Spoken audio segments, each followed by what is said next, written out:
Bismillahirrahmanirrahim. Assalamualaikum warahmatullahi wabarakatuh. Alhamdulillahirabbil alamin wassalatu wassalamu ala asyrafil anbiya'i wal mursalin wa ala alihi wa sahbihi ajma'in, amma ba'du. Rabbi syrah li sadri wa yassir li amri wa hlul 'uqdatam min lisani yafqahu qawli. Rabbi zidni ilman warzuqni fahman. Allahumma bika asbahna wa bika amsayna wa bika nahya wa bika namutu wa ilaikan nusyur. Allahumma inni as'aluka ilman nafi'an wa rizqan tayyiban wa amalan mutaqabbalan. Ananda yang salih dan salihah, kaifa halukum? Semoga ananda yang salih dan salihah beserta keluarga senantiasa berada dalam rahmat dan lindungan Allah dan senantiasa bersemangat dalam menuntut ilmu dan mengamalkannya dimanapun ananda berada. Ananda yang saleh dan salihah, alhamdulillah segala puji hanya bagi Allah atas segala limpahan nikmatnya, sehingga Allah pertemukan kita kembali pada hari pertama di pekan yang ke-7 ini pada pembelajaran jarak jauh. Dan pada hari ini kita akan belajar tentang materi pendidikan agama Islam dan kita sudah memasuki bab yang ke-6. Apa yang akan kita bahas pada hari ini? Yaitu tentang menjadi thalabul ilmi, menjadi penuntut ilmu. Dan kita akan membahas tentang semangat para ulama dalam menuntut ilmu.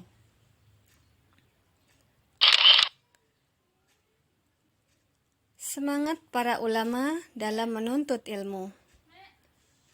Ananda yang saleh dan salihah, para ulama salaf telah memberi contoh terbaik,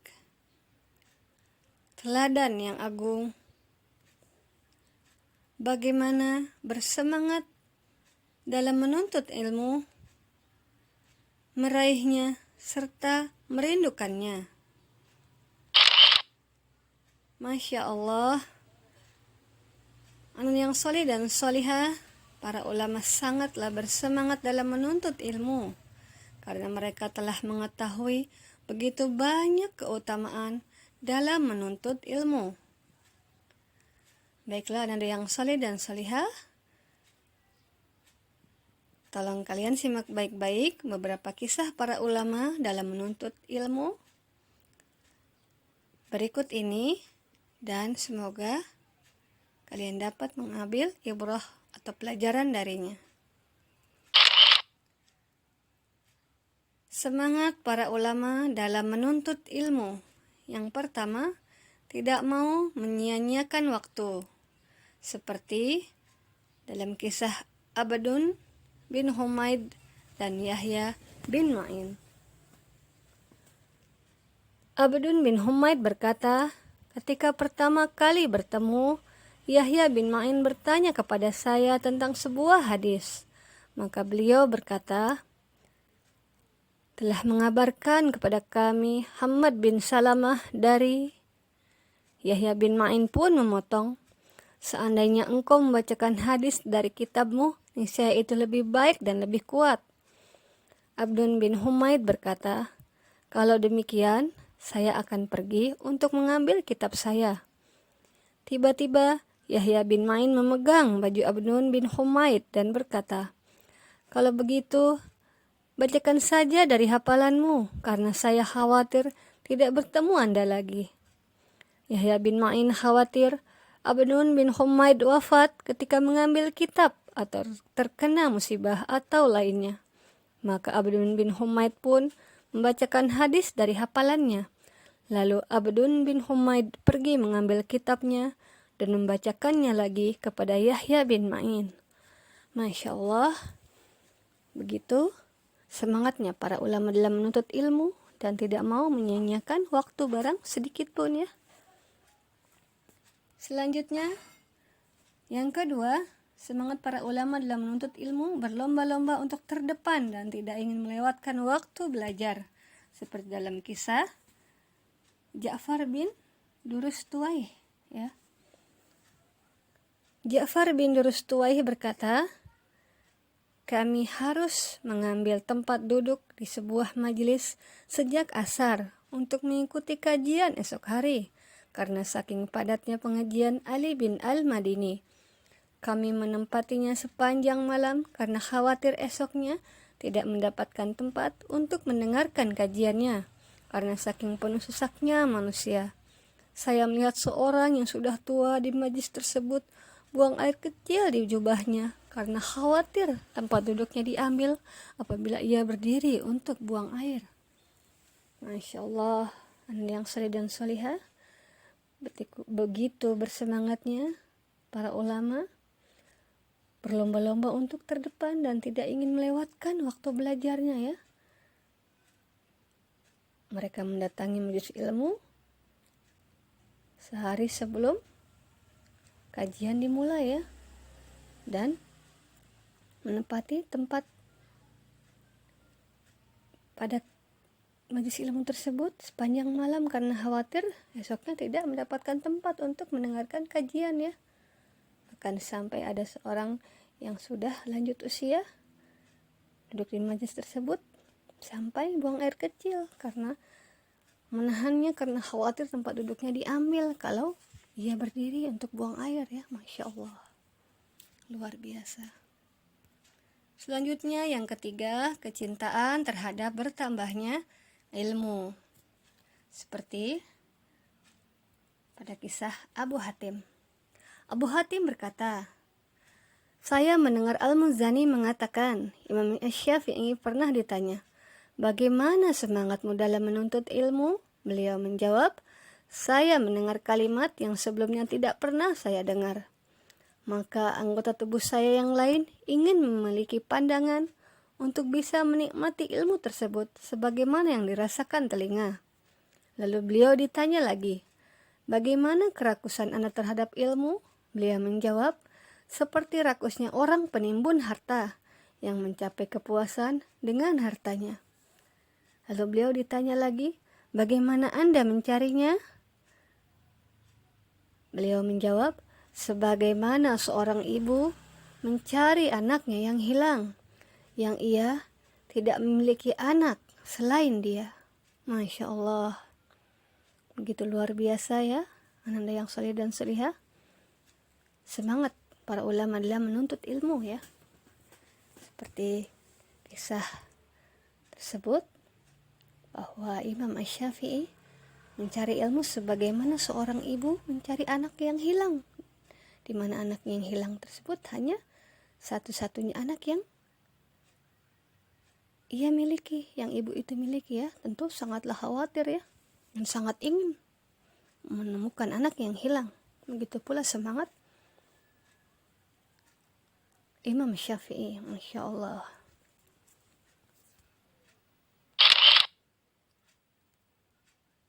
Semangat para ulama dalam menuntut ilmu yang keempat, belajar dalam kendaraan, seperti pada kisah Sa'id bin Jubair. Sa'id bin Jubair berkata, saya pernah bersama Ibnu Abbas radhiyallahu anhuma berjalan di salah satu jalan di Makkah pada malam hari. Dia mengajari saya beberapa hadis dan saya menulisnya di atas kendaraan, dan paginya saya menulisnya kembali di kertas. Masya Allah ya, yang saleh dan salihah, bisa kita bayangkan di zaman dahulu para ulama hidup, kendaraan yang ada itu mungkin tidak seperti sekarang ya, mungkin hanya kuda ataupun unta ya. Bisa kita bayangkan bagaimana kita naik kendaraan kuda atau unta ya, di jalan bergoyang-goyang ya, tapi Masya Allah para ulama sampai menyempatkan diri mereka walaupun sulit di atas kendaraan pun belajar ya, belajar kemudian menulis apa yang sudah dipelajarnya di atas kendaraan. Setelah itu keesokan harinya barulah menuliskannya di kertas ya, kembali menulis apa yang sudah dipelajarinya di atas kendaraan di kertas. Masya Allah, luar biasa ya. Bisa dibandingkan dengan kondisi kita sekarang, di dalam kendaraan yang mungkin kondisinya bisa lebih memungkinkan kita untuk belajar seperti di mobil ya.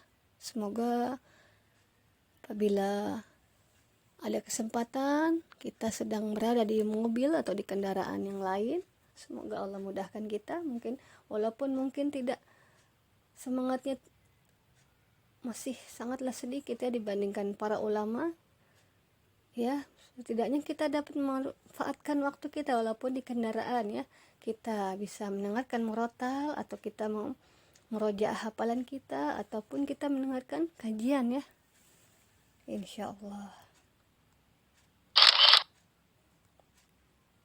Selanjutnya, semangat para ulama dalam menuntut ilmu yang kelima, semangat menulis walau di tulang putih ya. Kalian tahu tulang putih?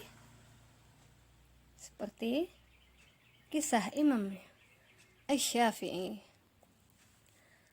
Yang saleh dan salihah, Imam Asy-Syafi'i berkata, saya seorang yatim yang tinggal bersama ibu saya.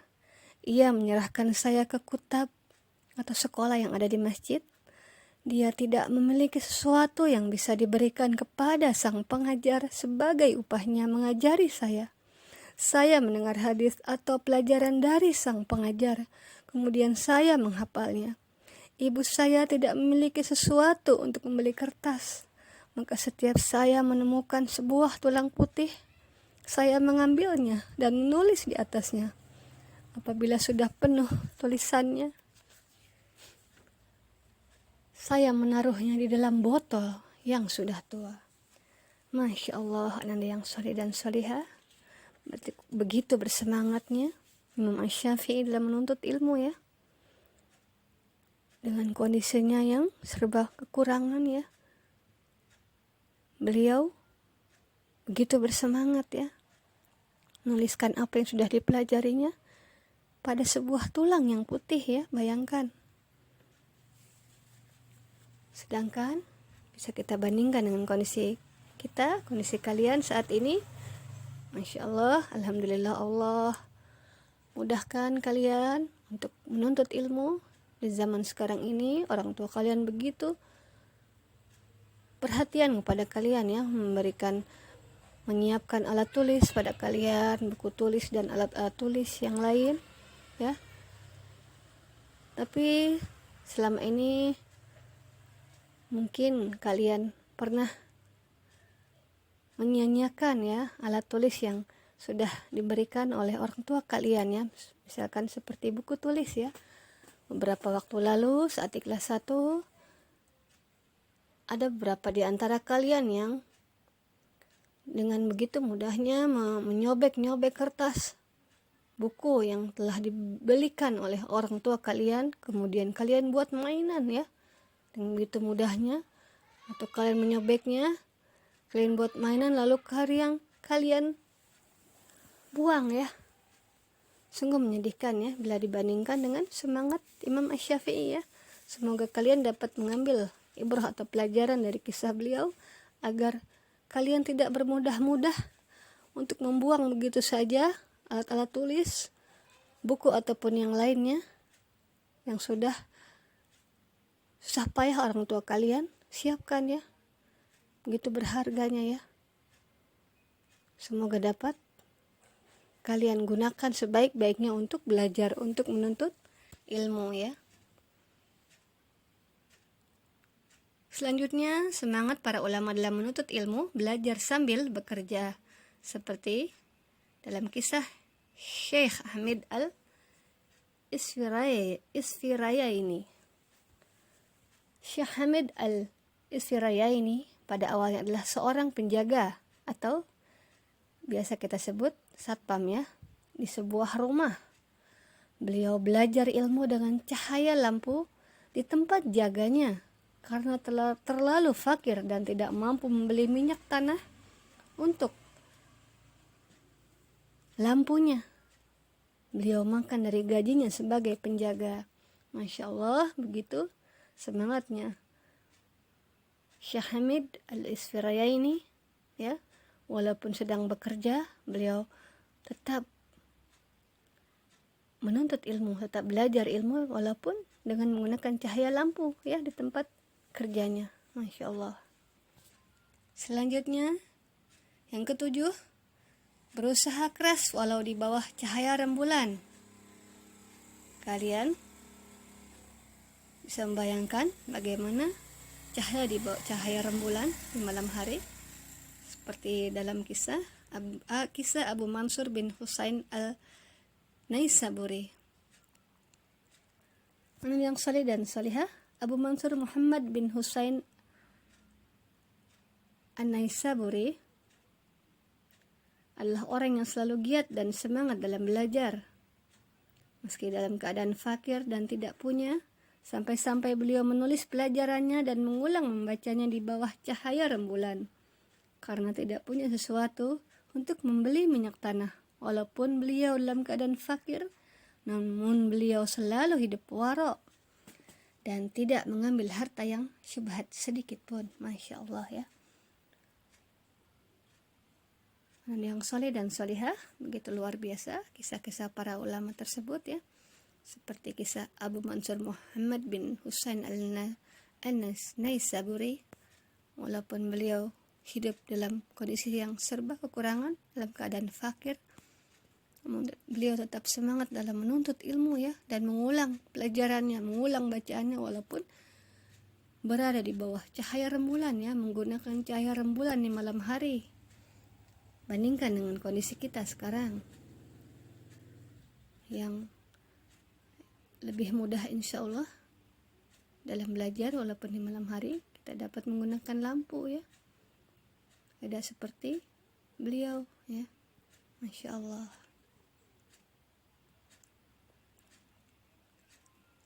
Anak yang soleh dan solihah, demikianlah semangat para ulama dalam menuntut ilmu yang luar biasa ya, begitu luar biasa.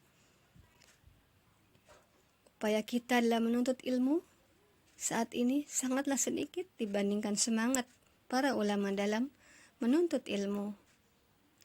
Semoga dengan mengetahui semangat dan kerja keras para ulama dalam menuntut ilmu akan menambah kecintaan kita kepada mereka dan berusaha meneladani mereka.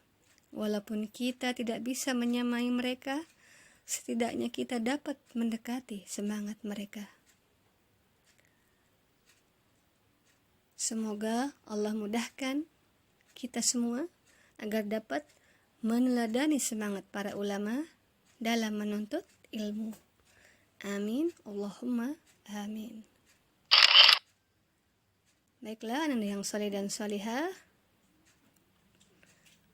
tugas PAI hari ini silakan kalian kerjakan di buku tulis PAI. Untuk nomor 1, setelah ditulis silakan kalian ceritakan dalam bentuk video ya, dan dikirimkan tugas hari ini dengan tetap bersemangat dalam menuntut ilmu setelah kita mengetahui beberapa kisah para ulama yang begitu luar biasa dalam semangatnya menuntut ilmu ya. Jazakumullahu khairan wa barakallahu fikum. Kita tutup dengan hamdalah dan doa penutup majelis. Alhamdulillahirabbil alamin. Subhanakallahumma wa bihamdika asyhadu an la ilaha illa anta astaghfiruka wa atubu ilaik. Wassalamualaikum warahmatullahi wabarakatuh.